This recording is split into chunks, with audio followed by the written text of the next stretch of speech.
Bismillahirrahmanirrahim. Assalamualaikum warahmatullahi wabarakatuh. Perkenalkan, kami dari kelompok 2 kelas K21 MNR Kampus Universitas Teknologi Digital. Di sini kami akan membahas tentang analisis SWOT dalam rangka pemenuhan tugas UTS terstruktur mata kuliah manajemen strategi.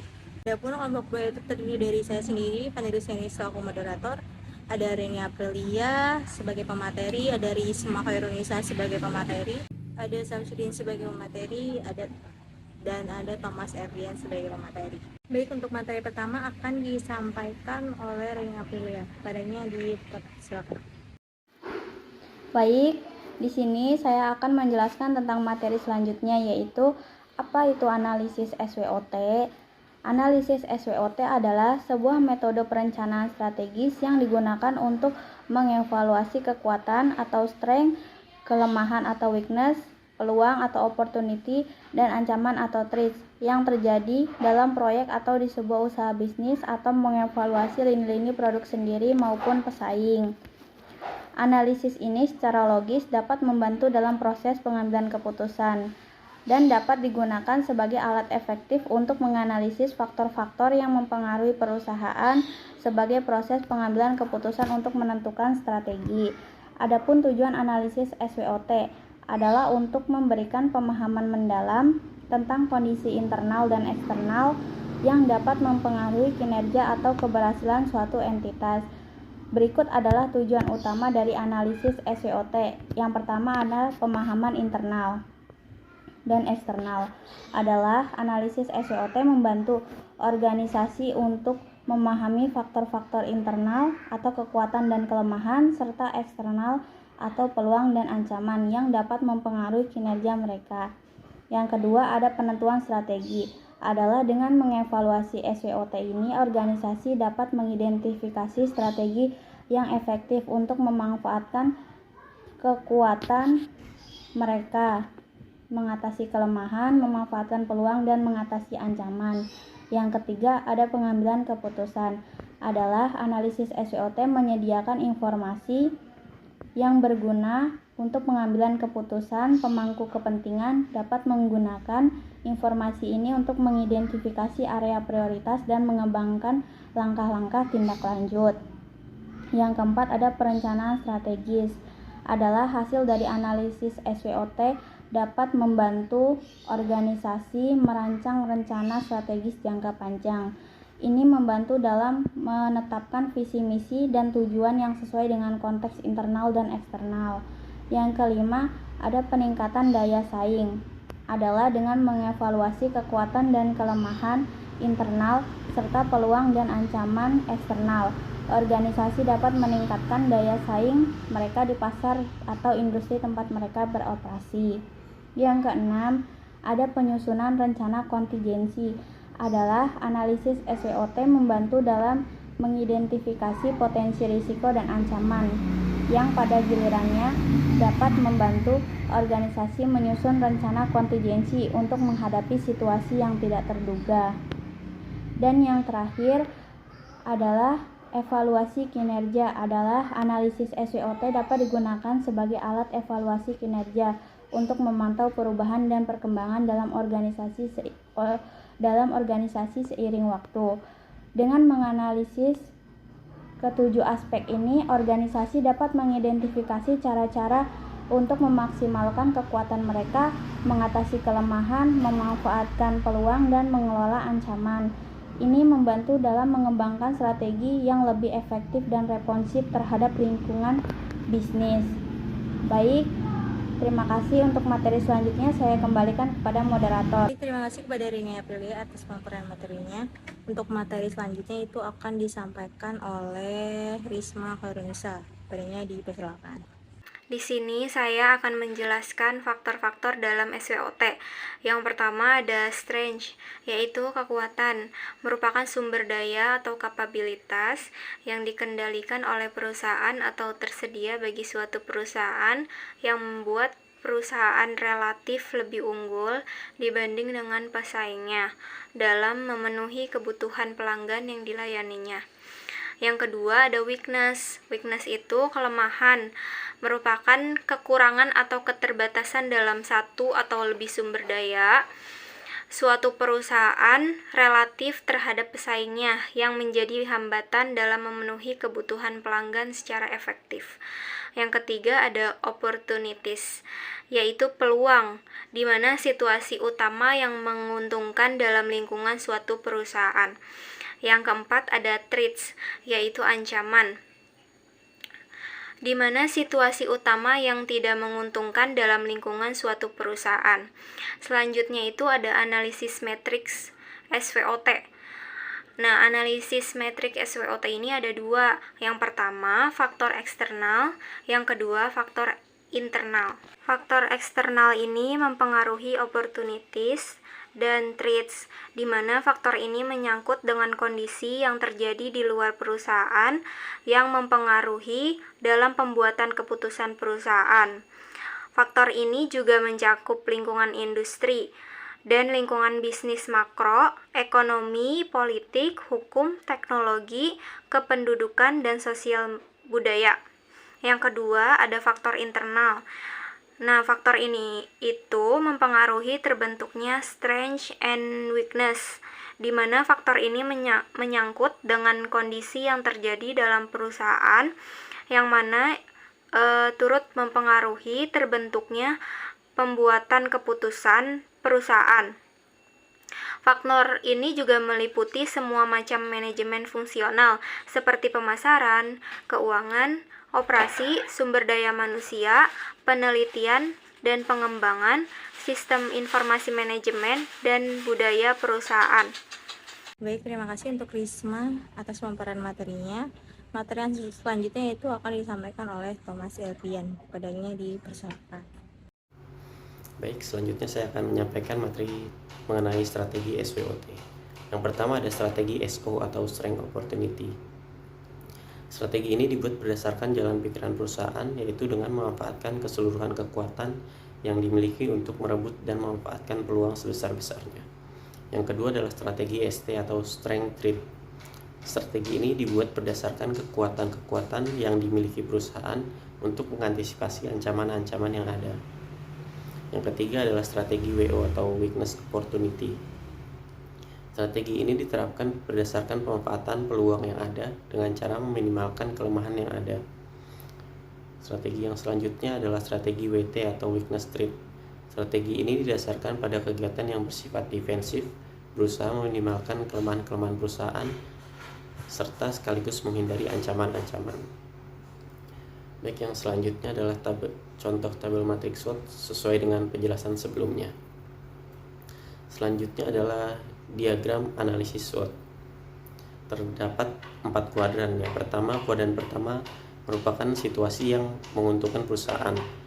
Perusahaan memiliki peluang dan kekuatan sehingga dapat memanfaatkan peluang yang ada. Strategi yang harus ditetapkan dalam kondisi ini adalah mendukung kebijakan pertumbuhan yang agresif. Lalu yang kedua, kuadran kedua, meskipun mengalami berbagai ancaman, perusahaan ini masih memiliki kekuatan dari segi internal. Strategi ini harus diterapkan adalah menggunakan kekuatan pemanfaatan peluang jangka panjang dengan cara strategi diverifikasi. Yang selanjutnya adalah kuadran ketiga. Perusahaan menghadapi peluang pasar yang sangat besar, tetapi di pihak lain ia menghadapi beberapa kendala atau kelemahan internal. Fokus strategi perusahaan ini adalah meminimalkan masalah-masalah internal perusahaan sehingga dapat merebut peluang pasar yang baik. Selanjutnya adalah kuadran keempat, merupakan situasi yang sangat tidak menguntungkan perusahaan tersebut menghadapi berbagai ancaman dan kelemahan internal. Selanjutnya adalah profil perusahaan video garment. Perusahaan video garment merupakan salah satu perusahaan garment terkemuka di Surabaya. Video garment didirikan pada tahun 2009, namun di akhir tahun 2018 Video Garment diakuisisi oleh Narana Group oleh Bapak Budi Suryato sebagai pimpinannya. Visi misi perusahaan Video Garment adalah menjadi perusahaan garment terbesar dan terpercaya di Surabaya dan sekitarnya dengan mengutamakan produk, harga, dan pelayanan terbaik. Misinya adalah membangun perusahaan profesional yang berorientasi berorientasi karyawan dan customer. Lalu terus melakukan pengembangan brand, melakukan informasi teknologi, variasi produk, dan sistem layanan.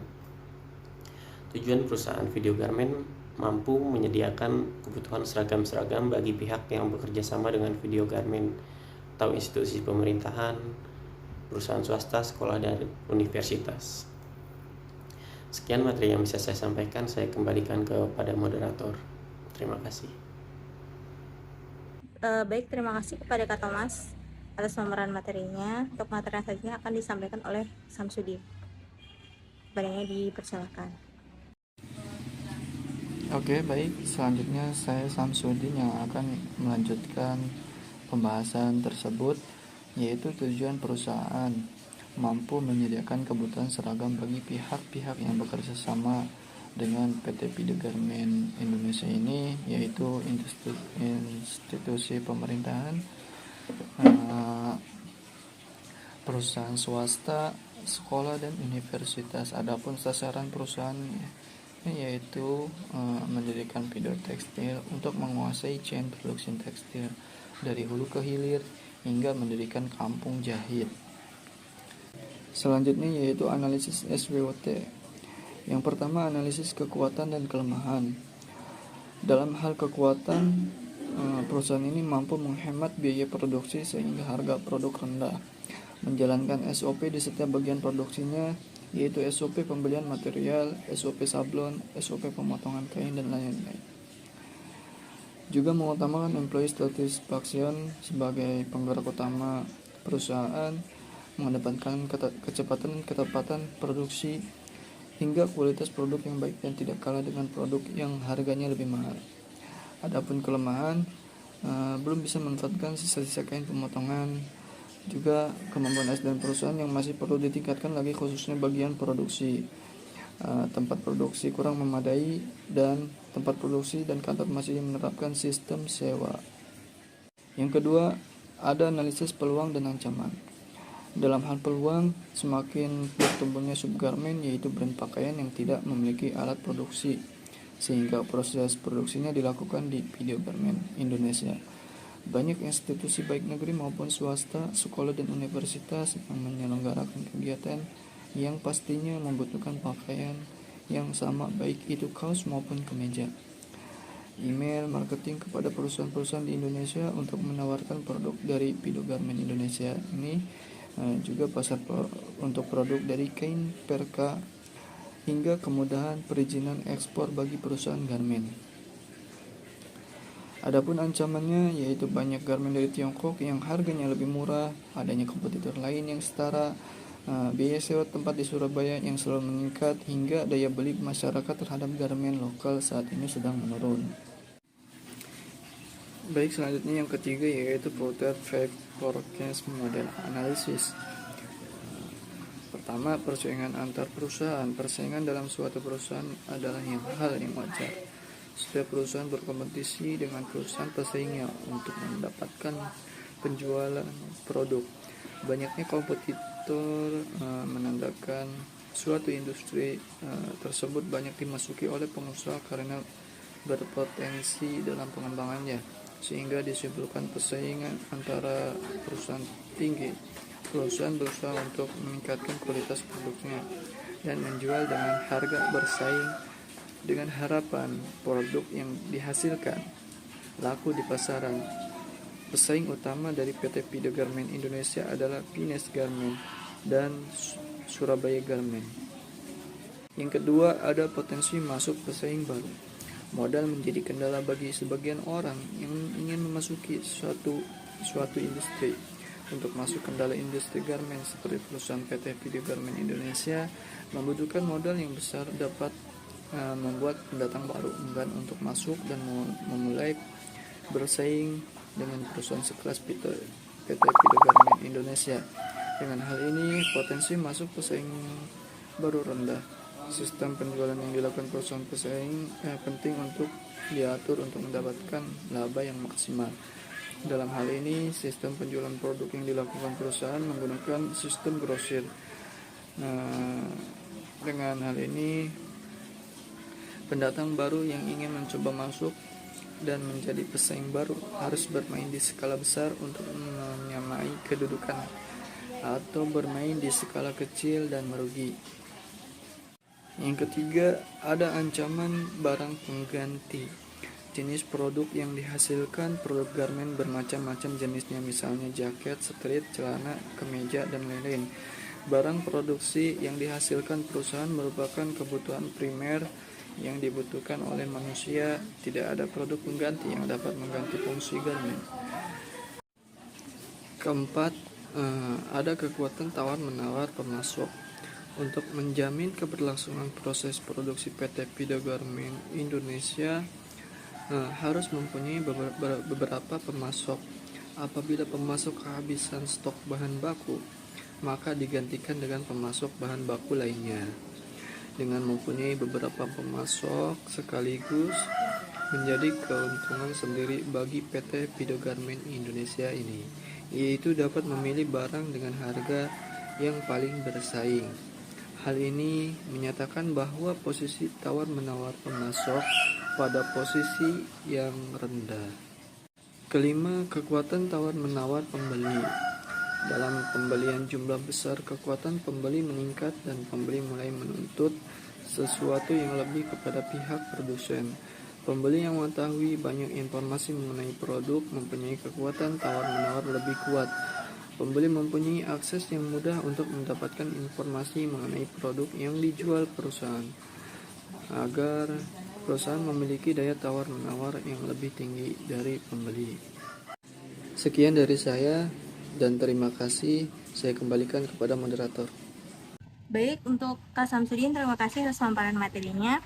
Lalu, adapun kesimpulan dari kelompok kami yaitu PT Pido Garmen Indonesia dapat mempertimbangkan untuk memanfaatkan kekuatan mereka, seperti brand yang kuat untuk memasuki pasar baru atau mengembangkan produk yang baru.